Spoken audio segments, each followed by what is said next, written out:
Hi, Chris Madsen here. This video is going to go quite deep, and so some may not be ready for it yet in their awakening. We are in a realm. There is the earth, and the earth is basically what has been here when we were born: the ocean, the trees, birds. And then there's the world, and the world is what man has placed upon the earth, such as the earth does not have borders, but the world does. The earth doesn't have banking systems and military and weapons and all these things, but yet the world does.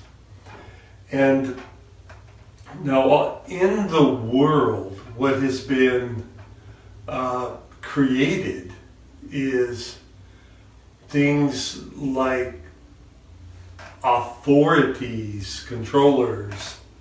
When we're born, the stories, things like there's infinite space, and that there's billions and billions and trillions of stars that came from a big explosion, all of these different things. And that somehow we are specks of beingness that are just for like a glimmer in a pan of water. We're here and then gone. And that a part of this narrative, this story, also is that somehow matter was here first from an explosion, and through it all, consciousness is a byproduct, observing it billions and billions of years later. And I have come to know that those are fairy tales. What's really happening here is very simple. Replace the word space with consciousness. Now, part of the narrative, the story, and is so often rejected now through the awakening, is the word God. It has these implications of a very judgmental force that decided to create all of this, and then upon it put people on it, and he's really pissed off at them, and so is in all these judgments and everything. So when I say the word God, and this is, here we're going to start going deep now, is I don't mean that.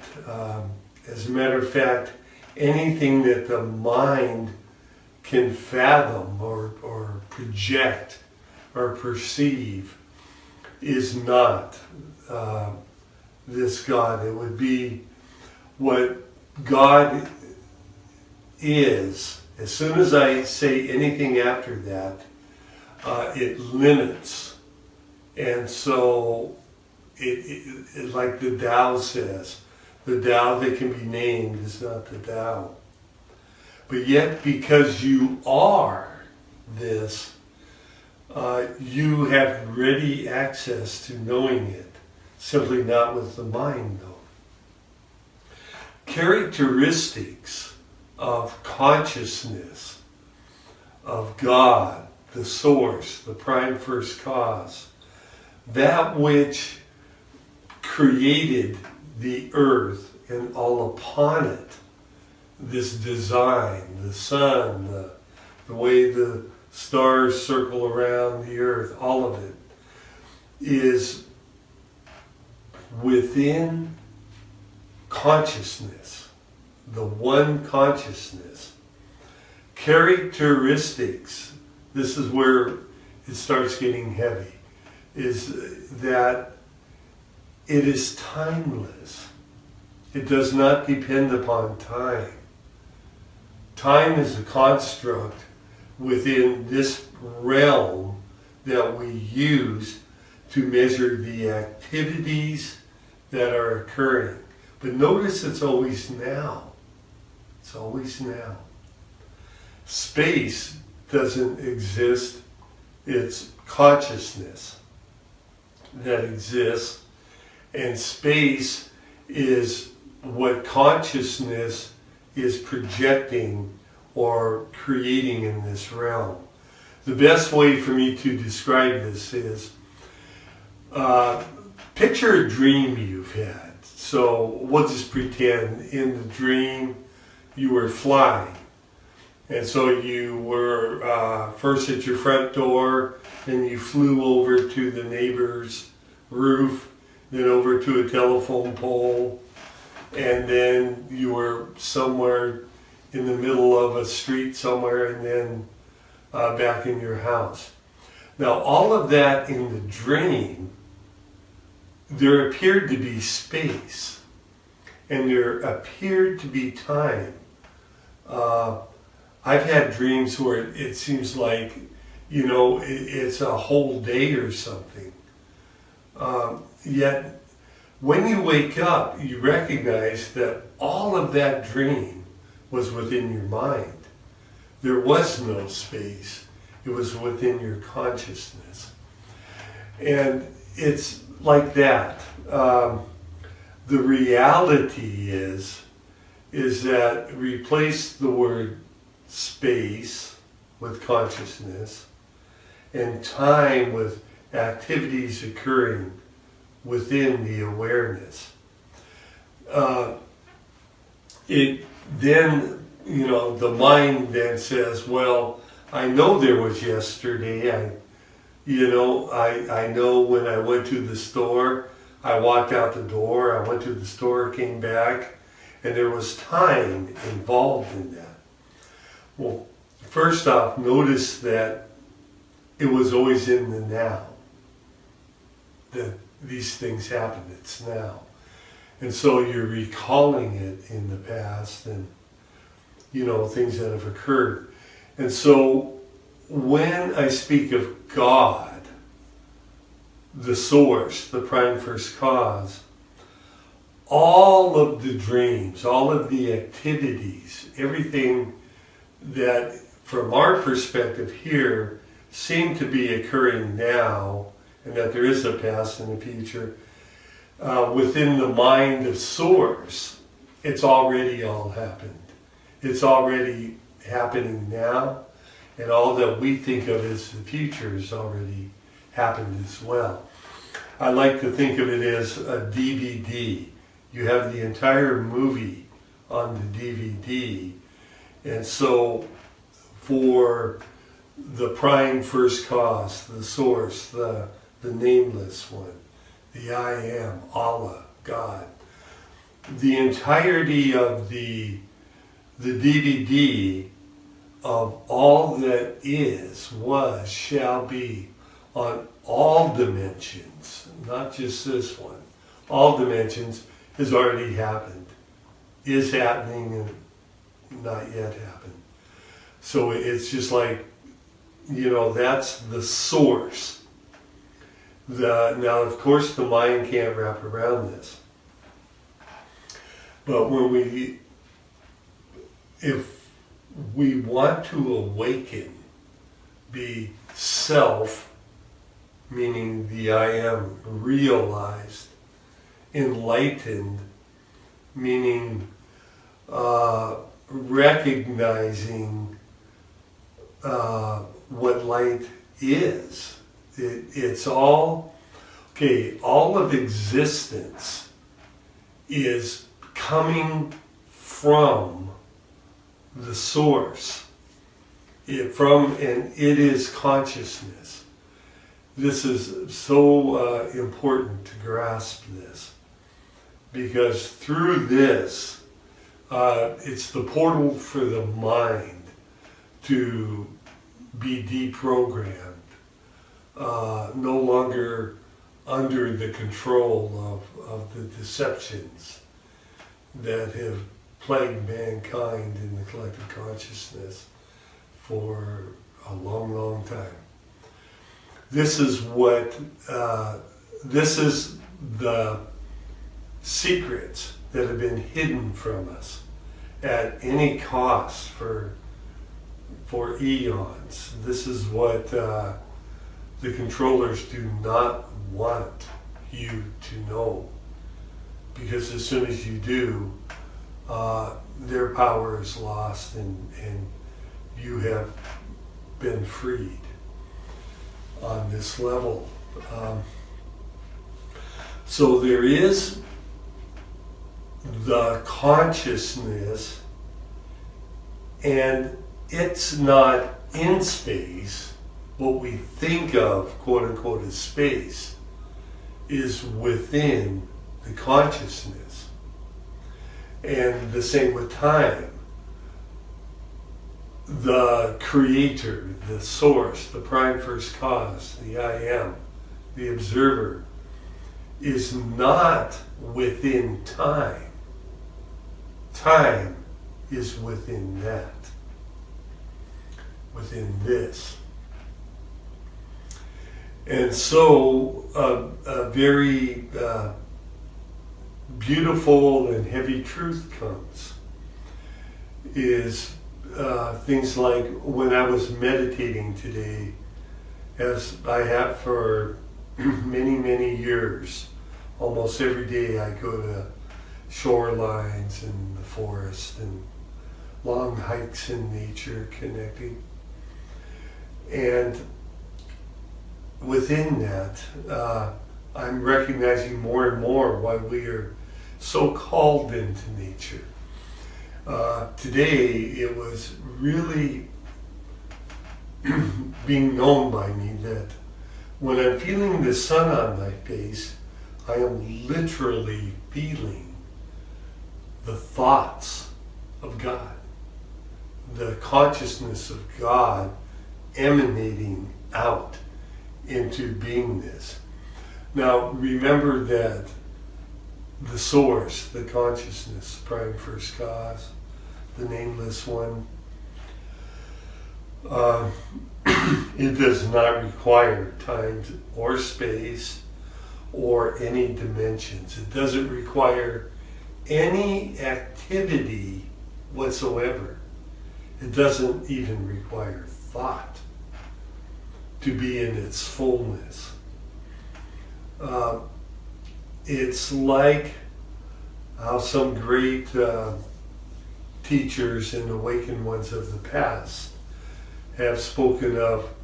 Think of us as being the screen, and then there's things projected onto the screen, the movies. The screen is not dependent upon any movie or dances of light, any energy. It was there before, is there during, and is there after. Further than that, in this analogy, the screen, or this metaphor, the screen has light dancing on it. In reality, the screen that I'm speaking of actually creates the movies as well. Now, within your own life, this is where it starts getting personal, is your connection to this source. Is that some, again, great teachers teach this by asking the question, are you aware? And then, of course, we say, yes, I am aware. Of course I am. And then there's something called the neti-neti process, which is, I am not this, I am not that. I am aware of it. It is my awareness. And as that process becomes more and more complete, we recognize that we are not our body. We have a body. We are not even our thoughts. We are observing our thoughts, our emotions, our feelings. Even our beliefs are being observed by the observer that we are. And so a very important portal or veil to be crossed. And this is, when people speak of leaving the 3D or no longer being a sheeple, things like this, what they're really saying is they get this. They get it that they are the observer, and that whatever they're observing is the movie. And that as the observer, they are timeless. They are always now. They are deathless, and were never born. That it's always now. And that's our connection with the source, is that the observer that we are is that. It would be like saying, picture you have space. We'll use that because we're also programmed to think of infinite space, even though it is simply consciousness. But we'll pretend that you have infinite space and that there's nothing in it. It's just empty, complete no-thingness. Now, within that space, you put a box, right? And so the space itself is not dependent upon whether there's a box in the space, nor does the box displace the space, right? It's simply now within the space. And it's very similar to that with us. We have the infinite consciousness, the supreme being, and we are like a box within it. Not the box, but the space within the box. And that's where I don't want to sound blasphemous or in any way create waves here, but that's where in even in the biblical traditions, where they're saying you are God, you are made in the image of God, fashioned by. That's what is meant. Is the observer that you are, is the life force that you are, the soul, the essence, is at one with the same qualities, the same beingness as the prime first cause, the source of all life. Now, when we go to sleep, we tend to believe that somehow we're just not there, but we really are. And again, the wise ones of many different philosophies and such teach that when you're sleeping, you're the most awake. That this, in fact, is the dream state. But it is true. Now think of it again when you're dreaming. What do you do the next day when you remember the dream? You'll go, wow, I had a crazy dream. I blah, blah, blah. And so in the dream, there was the observer observing the dream. Just like now you're observing me. And so this observer is what we're talking about. And so what is being observed, anything that is being observed, if we take the neti-neti process even further, we recognize that I am not this, I am not that, I am not status, my career, whatever. I'm not my body, I'm not my thoughts. I have all of these things.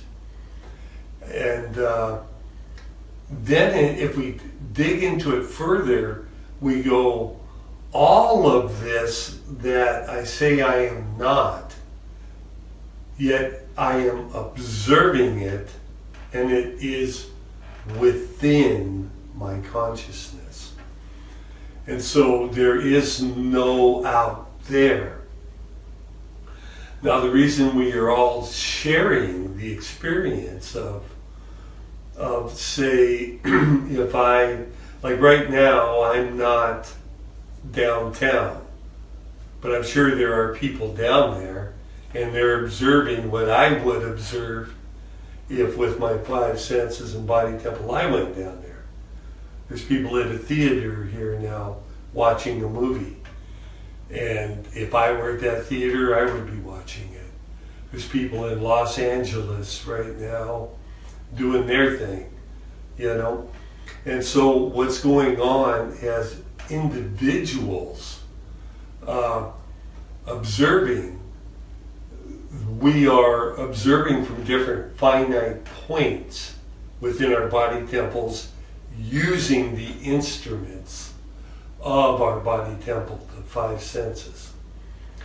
And now, what the world controllers, those that have attempted to keep us unawakened into a 3D mentality, into believing that there's us and them and we must go to war and all these lies.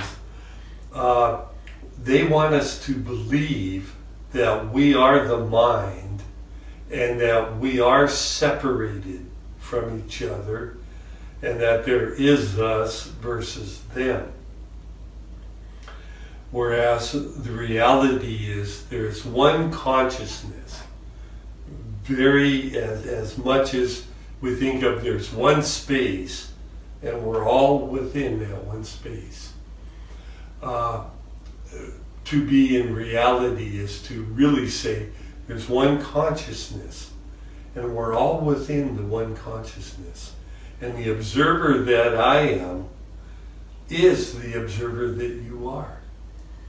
And now what we've done is we've throttled down the complete knowingness of it all into duality. And to the point of actually believing that I am not you, that I am completely separate from you, whereas we're all in this together. It'd be like one drop of the ocean saying, you know what, I'm not you.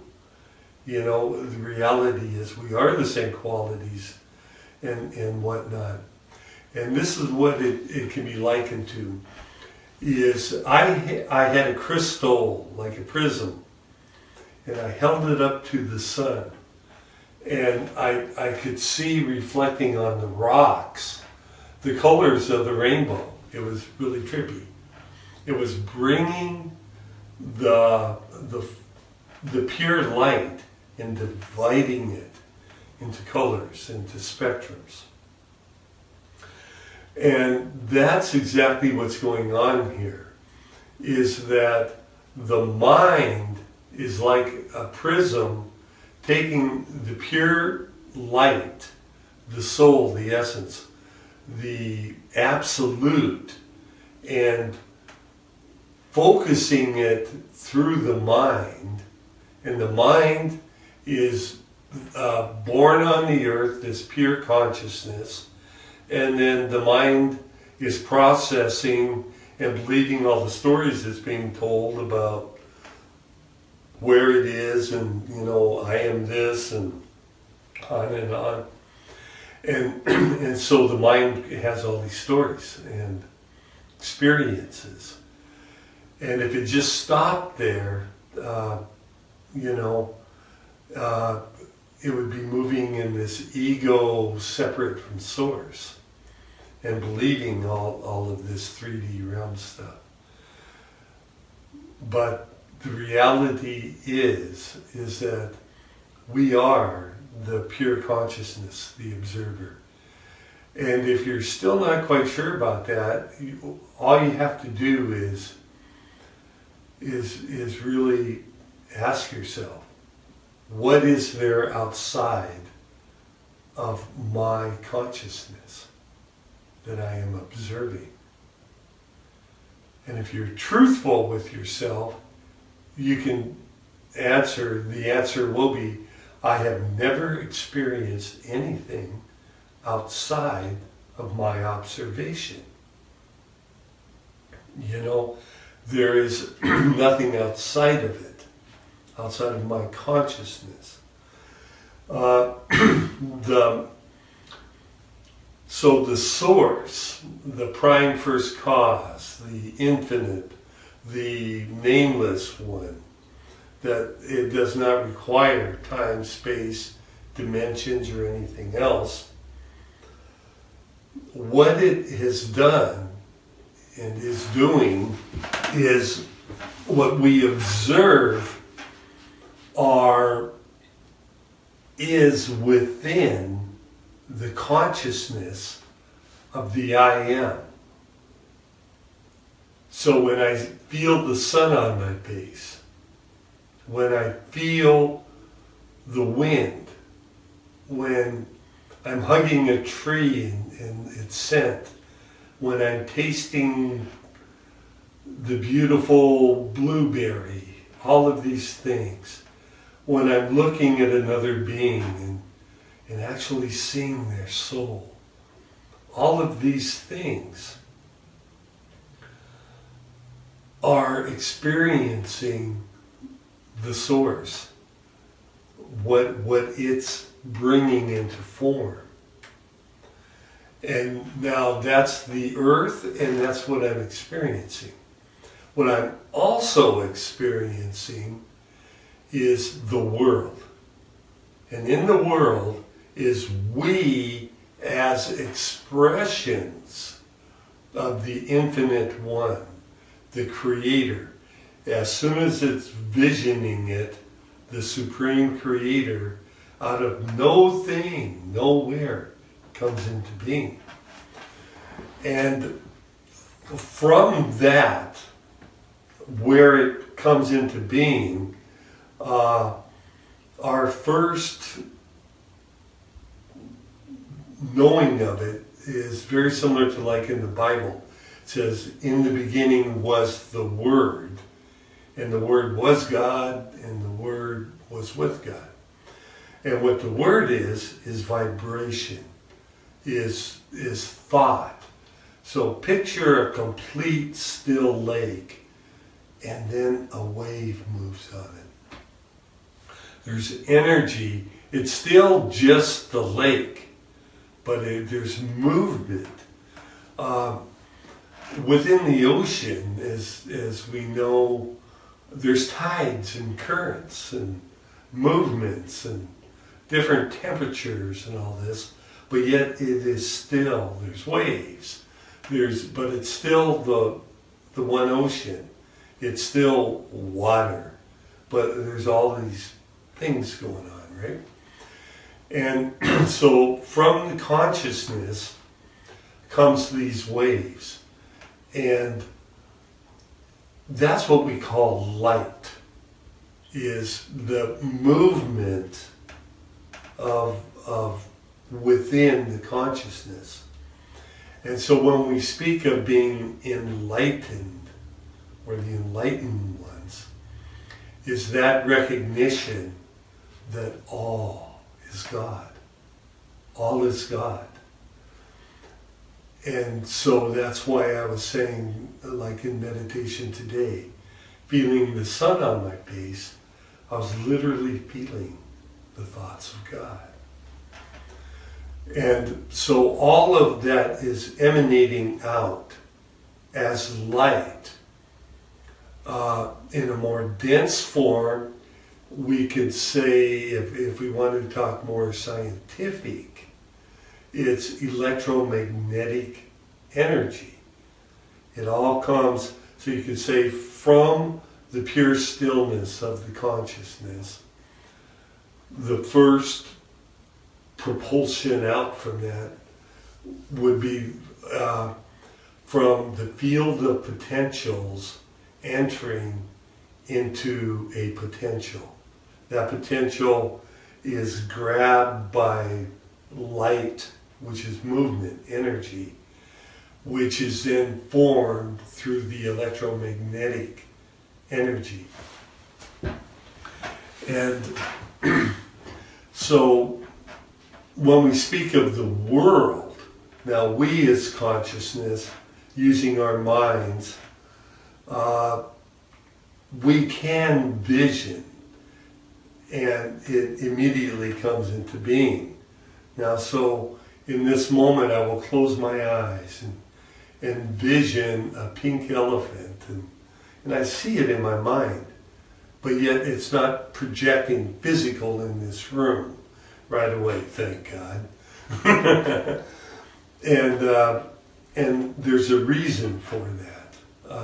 It would be utter chaos to begin with if that were the case.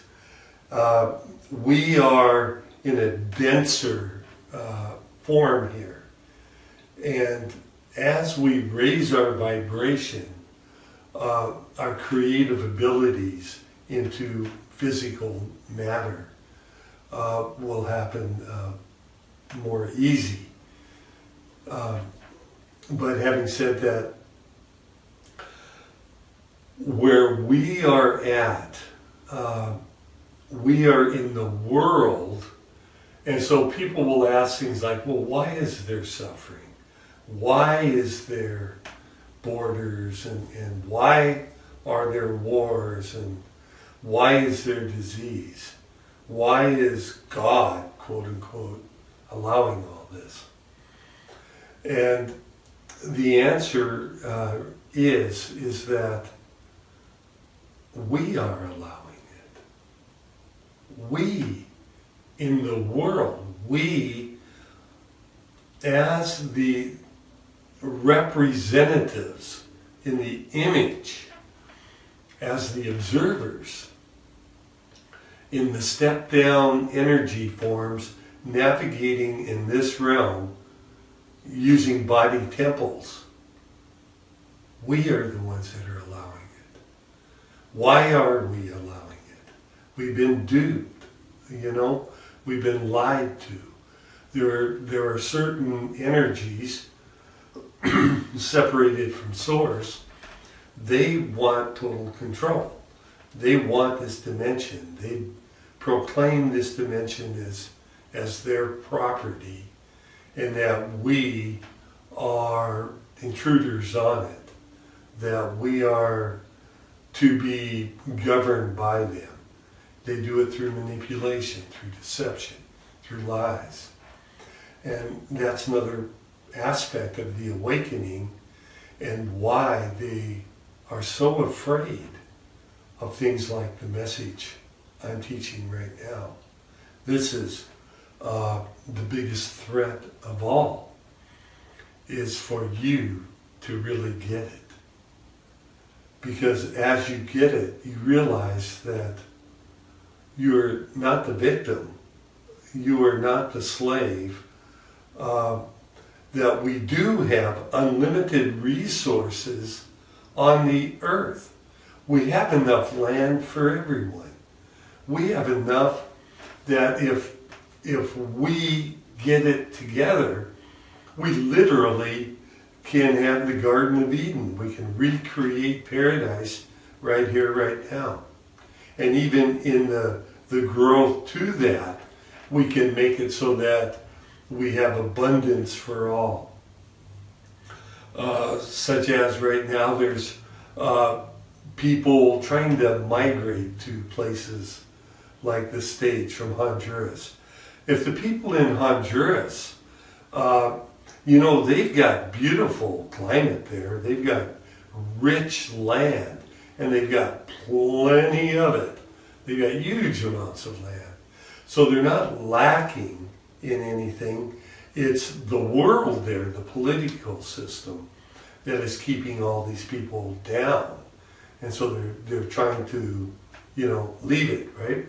So if the people, say in Honduras and these other places, if their systems were recreated in a way that they're all thriving, they have their free land, and while I'm on the topic, free energy, we know that has been suppressed as well. And with this free energy, there we go, we're all off grid, that takes care of a majority of the problems right there. So back to the track here of that we are the consciousness, we are the pure awareness, and that the earth is fine, the earth is doing fine. Mother Earth, Gaia, it's straight from source. It's a reflection, though, of the consciousness of man. The weather, the fires, even, all of these things that are going on. That's man-made. That's the earth itself. As we get our stuff together, the earth will come in alignment with us. And so that's why the message of love is so important.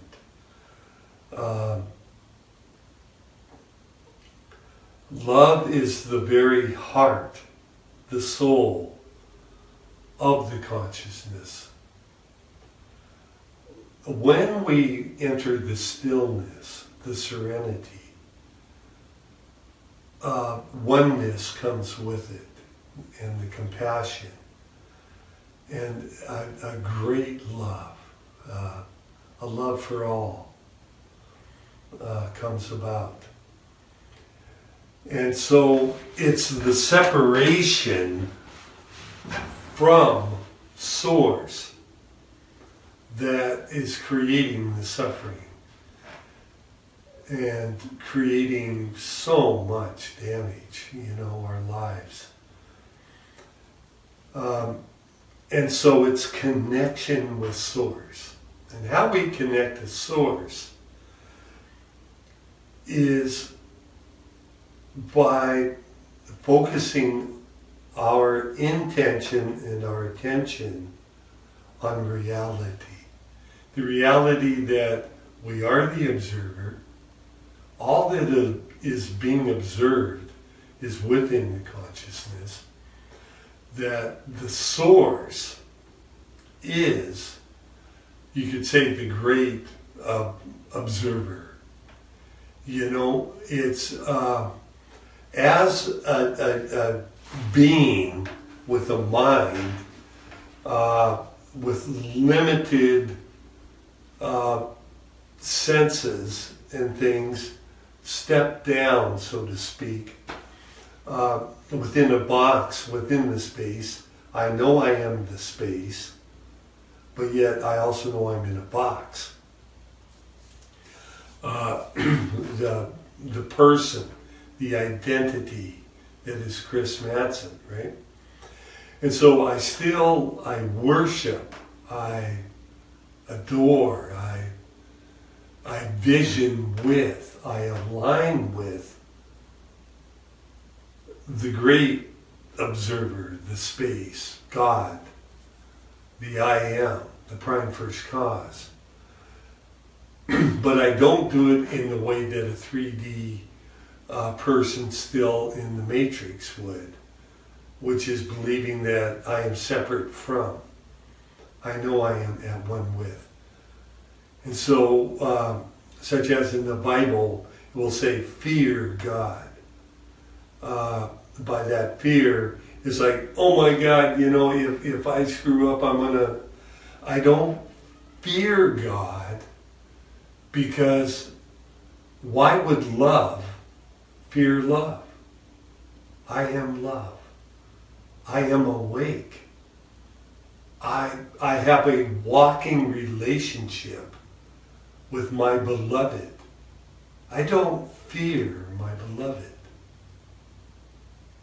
I walk with my beloved. I talk with my beloved.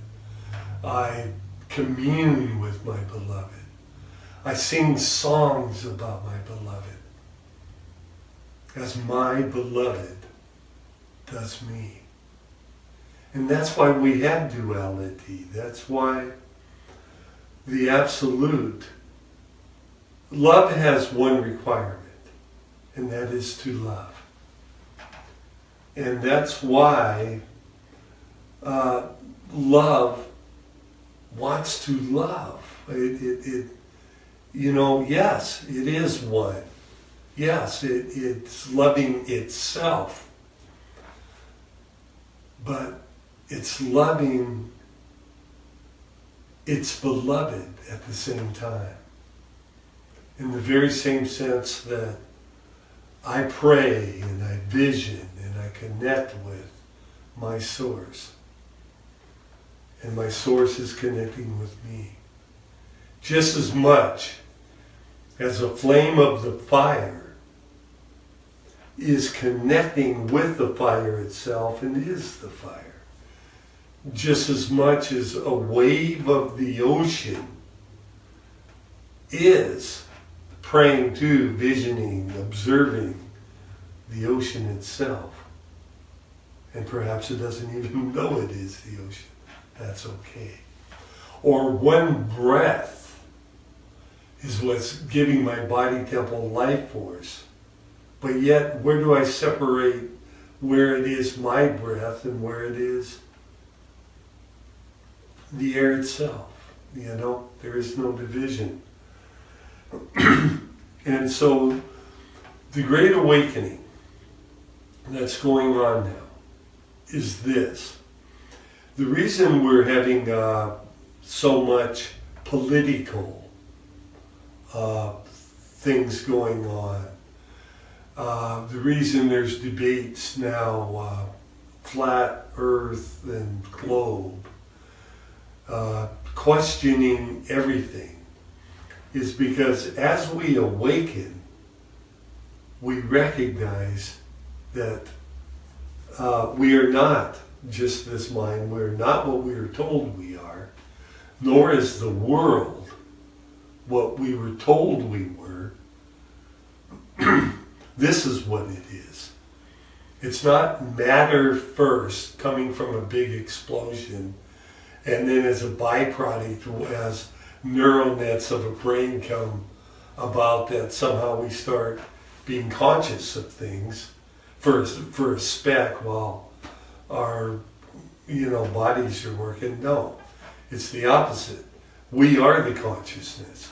We are the observer. And all that is within consciousness. All that exists comes through consciousness and is within consciousness. And as we vision, it comes to be. And so, as a human being at this time, upon the earth, in the world, I recognize that the greatest gift I can offer to the source